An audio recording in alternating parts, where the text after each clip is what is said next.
I've always wondered why they put our session in the afternoon. Because science has clearly shown after a meal, all the oxygen leaves the brain. And you guys go and take a nap. It's sort of interesting. Some of you have come back, by the way, it's sort of listening to this morning is really interesting. Some of you have been to Malawi, right? Yes, and I think there's another wave after this. You'll be going to Malawi as well. Woo! Okay, you might have missed something. Let me tell you a story, because at the very beginning, when we created this so-called, Vitamil project to support all the kids that are not having really good food, the phrase "nourish the children" was deliberately chosen. You notice we never say "feed the children." It's always nourish. And that's what makes our program very different from all the federal programs, WHO programs, and all that. All the programs around has always been, let's feed them wheat, let's feed them corn, let's feed them rice. There's no nourishment. It's all carbs. Our Vitamil was designed to be a complete meal. It was designed in collaboration with a WHO pediatrician at UC Davis. So when we talk about what we do in Nu Skin, even though it's 5% of what we do, or whatever it is, it's 95% of who we are, that's really true. Because we always say we're innovative, right? We don't just stop innovating just because we want to create a meal. That was an innovative product. That's the difference, perhaps, if anything else. The word innovation, for us anyway, it extends and it permeates everything that we do, right? So today I'm going to take you through a little bit of a journey, if you will, the past, the present, and the future. And because Yoko showed you a whole list, a scrolling list of products we have produced and developed over the years, right? To the extent that some of you may feel there's so many products, why do we actually are able to consume or actually be able to understand all those products? So I'll give you an umbrella, because fundamentally what we are, when you look at all the things that we do, it comes up. We are an anti-aging company. No more, no less. Whatever that we do, that's the umbrella that we exist under. Guys, it's anti-aging. There's nothing to be confused about. You don't need to rubberneck. When we bring out a new product, it will, and in the future too, will always be Nu Skin as an anti-aging company. You may not like it sometimes, some of you, if you're young, for example, but just tweak the word. And if you talk about youth preservation, it's the same thing. Our products are applicable at any age group. All right? Anti-aging is not just for old people. It's for everybody. But nonetheless, that's the one that we use, and that's what will always be. This is the umbrella that we have. Yoko has given you a little bit of the history behind what we did. So, when I first came into the world of Nu Skin, back in 1998, what did I see? Because frankly, I was like a new distributor. I know nothing about Nu Skin, right? After the acquisition of Pharmanex. What did I see? There was only one tagline. There was only one concept. It's always about all of the good, none of the bad. It applies to the products. It applies to everything. It's about, even back then in 1984, more than 40 years ago, it was about anti-aging, right? So as we progressed in our science and innovation or whatever that we've been doing in Nu Skin product development, it has always been that. The next one, Pharmanex came in, what did we do? We just added more scientific evidence to make and buttress the initial concept of all good, none of that, right? We bring out the biophotonic scanner, and this is the interesting one. What did we say? We say it measures antioxidant. I'm going to take you through that that in fact what we have done through the advent of AI and through the 20 years that we have been gathering data on the scanner, we have made that into a translator. It's no more just an antioxidant scanner. And that's why, in fact, it's probably one of the reasons why I'm still back here, is because it's so exciting that we are able to transform that particular device into something to be something even deeper and more profound. So you just go through the whole thing. That's what we have. It can always be accommodated under the anti-aging umbrella, no doubt about that. So Yoko talk about healthy aging in general, right? I just want to show you schematically as you go through, and the supplement, Yoko is absolutely right. But the science tells us that this supplement, as you're moving people over using the PRISM scale over to a healthier level, right? And she gave you a hint, in a way, and once again, it's because of the PRISM, right? That is beginning to show us that the scale that we have created is not sufficient to cover the power of the observation that we get out of PRISM. There is another level that all of us can reach for that will bring us even healthier aging. That's the key. By the way, when I go back to the original scanner, one of the biggest criticisms that we ever received from our competitors, frankly, is, oh yeah, that's a little scanner thing. Oh, that's Newskin made it because they want to make LifePak look good. Okay? It's a LifePak detector, in a way. You know, they had a little leprechaun sitting inside, staring through their probe, and when they see a competitive person coming through, they turn the scanner number down. You know, or in so many words, or in some other variation of that theme. No! We had LifePak, guys. I mean, historically, we had LifePak before we had a scanner. Frankly, when the company wanted to go and commercialize the scanner, I was sweating bullets that we can actually use that to show that LifePak is a very meaningful supplement. The evidence supported, however, the concept. You know, none of the guys in the room were sweating bullets. They say, yeah, it's automatically. No. Now, what we have done since for the last 20 years, we have actually flipped it now. PRISM helped to improve LifePak. And all of you, I bet you have missed the most important improvement. And the product, in a way, we're not even spending time to talk about it. That LifePak that Yoko showed on a couple of her slides, that is the new LifePak. That new LifePak was developed with the help of the PRISM. We flipped it because of the data that we have, right? So, and that's what will show us the scale is going to be a little bit larger. This book was the bane of my existence.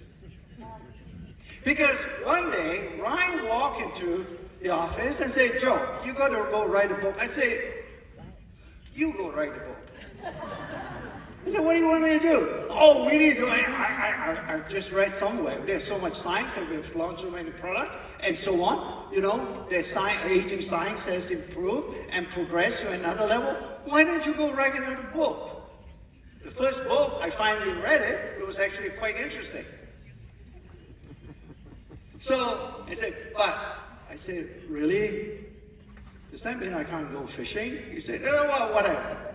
So, you know, it told me, frankly, it didn't take me, I did not accept that, you know, mandate immediately. It took me some time, a few months to think, really, I have to write? Oh, gosh, yeah. Ping will kill me. So anyway, so we started on, I said, but how do you get this book down? And literally, I said, well, if that is really, there is a need, I don't disagree with that. We have launched a few products, okay? And I said it might also be good to include the science behind those products too. And that's why I added a few chapters to the previous edition. and make it a new edition. But it's important. Chapter 10 is shown here, and it's the last chapter. And Ryan sort of alluded to that in the morning. It's because it describes all the devices that we have introduced in the world of Nu Skin. And Prism had a prominent place in that chapter because it explains how it became a translator rather than just an antioxidant scanner. It's transformative, guys, okay? It's not an incremental improvement with the scanner. Whether you like it or not, okay, whether you, frankly, some of you say, I don't know how to incorporate in my business. Fine. It's fine. But fundamentally, this has changed the face of aging. And you've seen all the data that Yoko showed you, right? It's a huge market opportunity. We got to find a way to incorporate this, because if you truly think you're a force for good, and I'll switch over to that side, you don't use the Prism, I think you may have a harder time. This is introducing a new type of science, which I will call, at this time, behavioral nutrition. You can see the science. You can do the science now. It's not just me standing up there trying to explain all the science to you. It's rather arcane. Now you have in your hands a device, a precision device, if you will, that can actually demonstrate making the invisible visible. It's a category creator. And you're going to hear a lot, right, from everywhere. Oh, we're going to measure all kinds of biomarkers from the blood, and we're going to do that, and it will tell you how healthy you are or how unhealthy you are, and so on. I don't think I want to get into that race, because it will be a hamster in a wheel, because there's so many biomarkers in the blood, plus, really, seriously, Nu Skin is get each and every one of you go around poking people on their arms or whatever and getting the blood? Really? You guys don't even read the manual instruction on the Prism. And I'm going to get all of you to go poke people? No. Because those are the biomarkers, right? But the problem is, when you get into that arms race, you never win. You just keep on going. But with Prism, it's non-invasive, 15 seconds, you get a real-time reading on how you age or how you are nutritionally, the status of your nutritional health. It's a precision device, all right? I want you to remember that. When we launched the Prism, I know you guys are going to come and whine about the variability, you call it.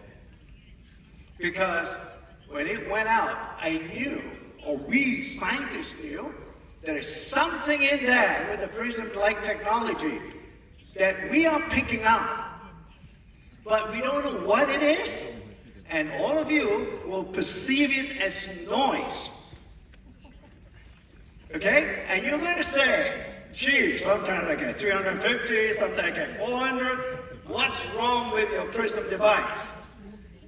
No, it's not wrong with the Prism device. It's everything that you are wrong. Because, you know, actually you're not wrong, we are wrong, because we never have been able to articulate that noise is actually E.T. trying to call home. And we are just at that level, if you will, that we are able to decipher what that noise is. And I'll go into that in a minute, all right? So that's why we have Prism. And so the global scan, as you can see, right, we are all moving towards the left. Not good. You should be all towards the right. So globally, once again, this is just to support what Yoko is saying, there's a huge opportunity for all of you, because a huge customer, everybody needs an improvement in their nutritional status. Okay. And real quick, I've shown you this. I've done this. I grouped them into two groups. One is the fact that if you do more of those things on the left, you're going to improve your nutritional health. And that's what really, this is my first intro now. You see, I never use the word antioxidant. I never use the word carotenoid. Every one of you. I'm so impressed all of you can actually pronounce carotenoids. So, and because it took me a few years to learn how to pronounce that word. So, you know, it's a nutritional monitor. And therefore, when you do more of the things on the left, that becomes your nutritional status goes up. But on the other side, you need to do less. BMI, all of us know, is something to do with weight management and so on. So with that one, the lower your BMI, the better your score. So that's how you should look at it. So what do you see overall when you look at those things? Many of those things are lifestyle factors. Right? These are external factors affecting your body. And it's changing something. And I'm going to take you to the future because that is a great indicator of certain things that are happening. And PRISM is such an exciting tool that even universities, you know, we have dropped some names with you previously, Zhao Tong from China, Yongsai from Korea and so on. Well, there's a little university up the road in Palo Alto, right? And I won't name what it is because they're not as good as the other one on the East Coast, but nonetheless. We had a collaboration going with them, and this is what it showed. This is interesting. It's relating to what Yoko has alluded to, health span. Really, guys, health span is about quality of life. Nothing more, nothing less. It is what it is, right? Those 10 years that Yoko showed you, that is the quality of life. That's what we're really interested in. It's not how you live longer, it's how you can live younger longer. Just one word makes all the difference. So we did this study and we said, look guys, Stanford, you know, you guys are, did I say Stanford? Okay, whatever. You guys are so good, Dr. Chang, Dr. Annie Chang, no relationship by the way. And why don't you go and take our PRISM and do a study, you know, among people, scan them, obviously, and at the same time, give us some skin tissue and blood. Doctors can do that, by the way, in case you don't know. So, and skin doctors are particularly fascinating profession. They really take biopsy of the skin without telling you. So, anyway, when we got those samples, we sent it to a gene lab that we have been collaborating with and asked them to say, okay, you know, show me what are the genetic changes you are able to see in all these samples. And all these what you might call it, samples that we sent, they are blinded. So the geneticists lab or genetics lab, they don't know where the samples are coming from and so on. And they show us really interesting data. This is where age log, that all of you are familiar with, right? The genetic sources of aging and so on, actually came into play and opened our eyes and gave us a really incredible insight.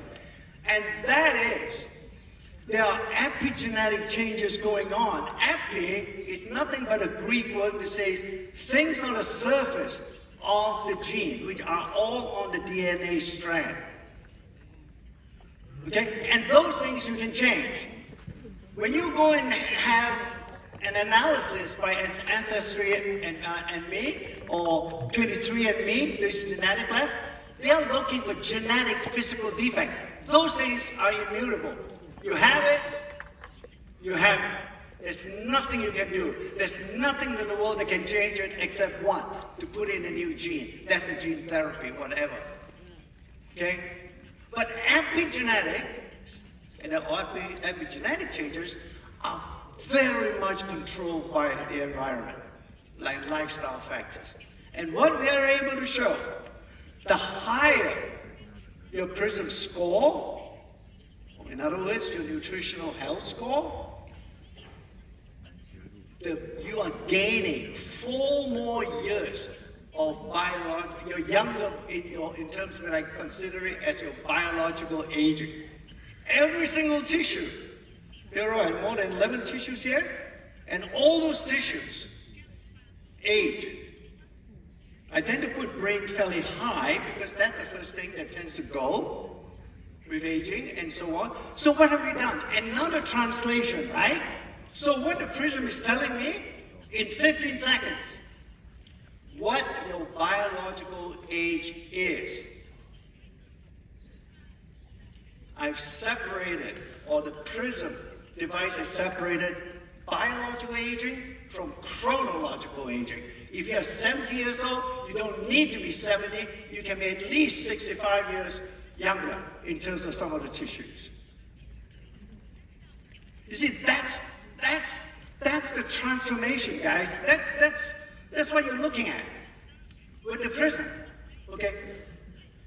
It's an incredible tool, a non-invasive tool that all of you have in your hands, and you are able to explain and describe what's happening to an individual. So on the average, if I aggregate all those numbers together, it's about 4 years. That's pretty significant. And Yoko has already shown you the number one thing that can actually improve the PRISM score very often would be supplementation. There you go. Age-lock genes. We have a device, antioxidant. Now we have PRISM. Boom, boom. Here's a boom, boom, chop. Okay. And you have a transformation to nutritional health.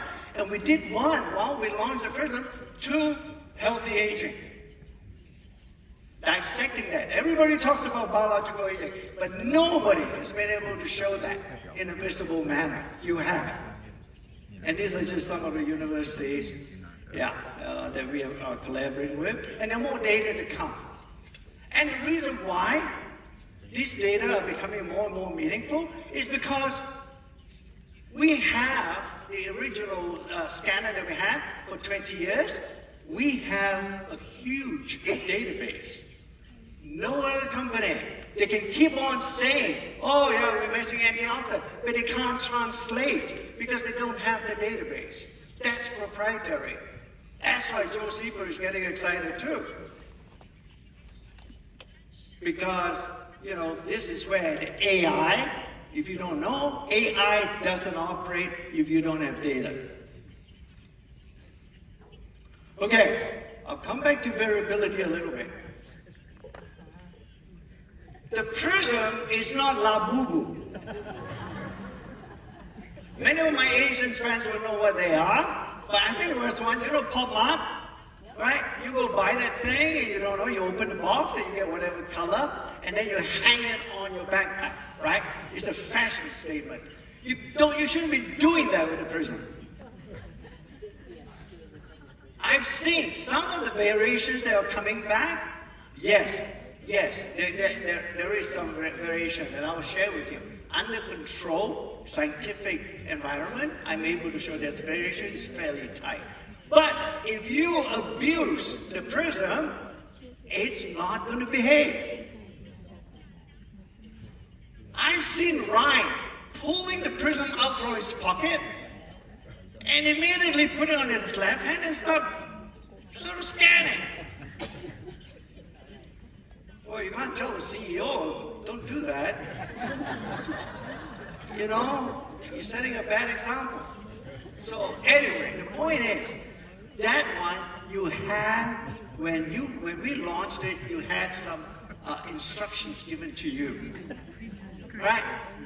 But as soon, you are so excited because it looks so good, as soon as the manual, the little thing that falls out from the package, you threw it away, didn't you? Yeah. None of you ever read the TV that you have, the manual that came with it. I never did. I bet you they never did with the prism too. And then you whine about the variation.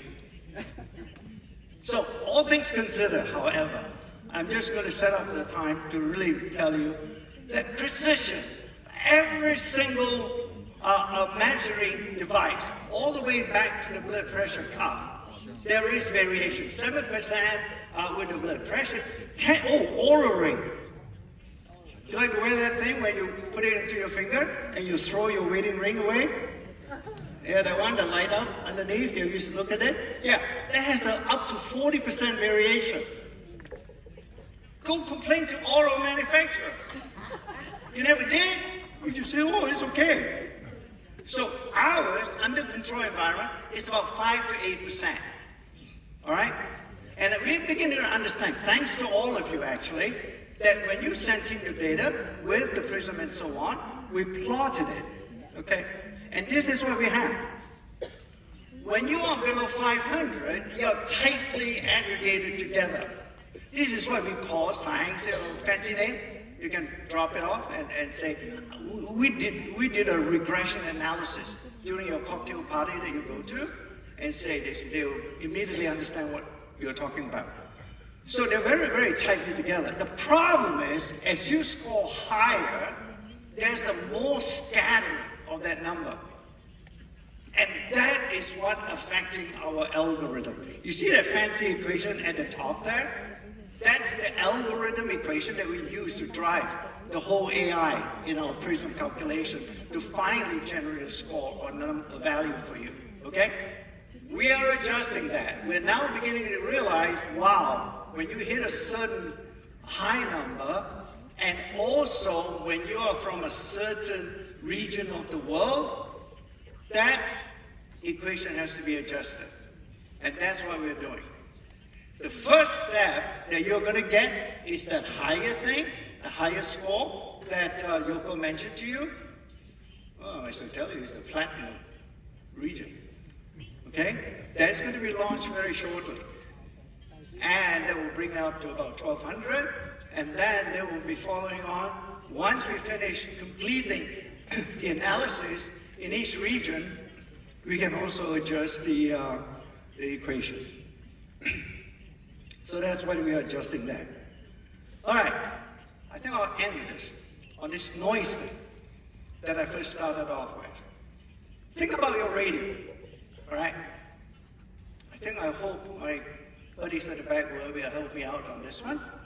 Okay, I'm asking them to tune to a particular station here in Johannesburg, and it's a station that all of you ought to understand.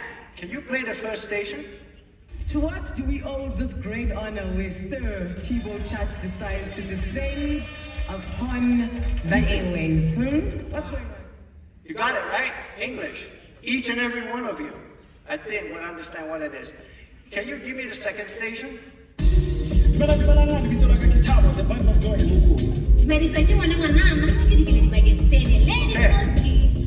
There's an African tribal language. None of us are going to understand that. I'll give you one more, sort of based on the Western language, right? Give me the third station. Dankie vir die tyd. Ek moet so gou vir sê daai vrou wat so hang, behalwe dat dit my vrou is, ek het vir op daai dag baie selfreisingsslae gegee. So dis hoe ek dit doen as jy gewonder het.